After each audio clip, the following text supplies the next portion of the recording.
5 বছর ধরে চলা মামলায় এবারও এলো নতুন মোড়। জেরার মুখোমুখি হতে আদালতের পথে ছিলেন পরিমণি, কিন্তু যানজটে আটকে নির্ধারিত সময়ে পৌঁছাতে না পারায় থেমে গেল জেরা। পরে অভিনেত্রী জানালেন, প্রতিটি শুনানির তারিখই তাকে ফিরিয়ে নেয় পুরনো মানসিক যন্ত্রণায়। আগামী 30শে নভেম্বর ফের জেরার দিন। এবার কি শেষ হবে দীর্ঘ অপেক্ষা, নাকি আরও দীর্ঘ হবে এই বিচার যাত্রা?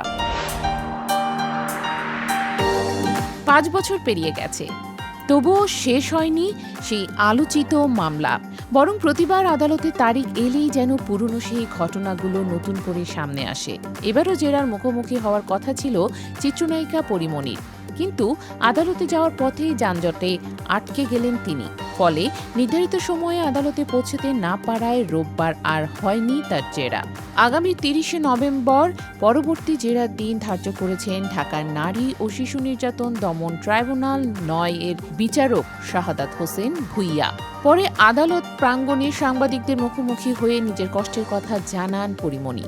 মামলার প্রতিটি শুনানির তারিখ তার জন্য নতুন করে মানসিক চাপ তৈরি করে বলেও জানান এই অভিনেত্রী।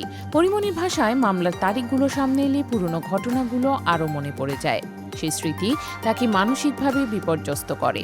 তাই এই বিচার প্রক্রিয়াকে তিনি নিজের জন্য এক ধরনের মেন্টাল টর্চার হিসেবে উল্লেখ করেন। শুধু মানসিক চাপ নয়, ব্যক্তিগত জীবন সামলে আদালতের এই দীর্ঘ প্রক্রিয়ায় অংশ নেওয়াটাও তার জন্য কঠিন হয়ে উঠছে।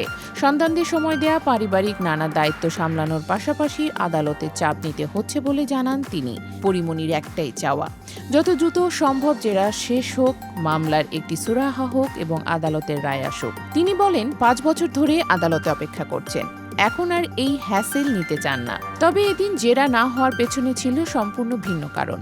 পরিমণির আইনজীবী নীলাঞ্জনা রিফাত সুরভি জানান, দুপুর 12টার দিকে জেরার জন্য পরিমণিকে আদালতে থাকার কথা ছিল।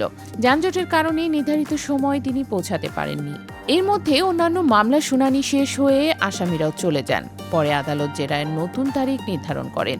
মামলার আসামি নাসির উদ্দিন, তুহিন সিদ্দিকী অমি ও শহীদুল আলম, তারা বর্তমানে জামিনে রয়েছেন। এদিন নাসির ও অমি আদালতে হাজিরা দিলেও শহীদুল আলম সময়ের আবেদন করেন।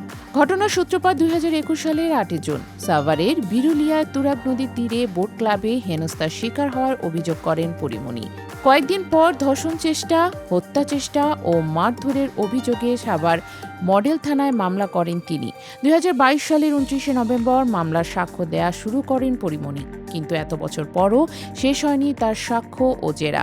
মামলার বিচার চলছে রুদ্ধদ্বার কক্ষে।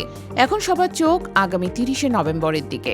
সেদিন কি শেষ পর্যন্ত আদালতের মুখোমুখি জেরা হবে পরিমণির, নাকি আবারও কোনো কারণে পিছিয়ে যাবে দীর্ঘ 5 বছরের অপেক্ষার এই গুরুত্বপূর্ণ ধাপ?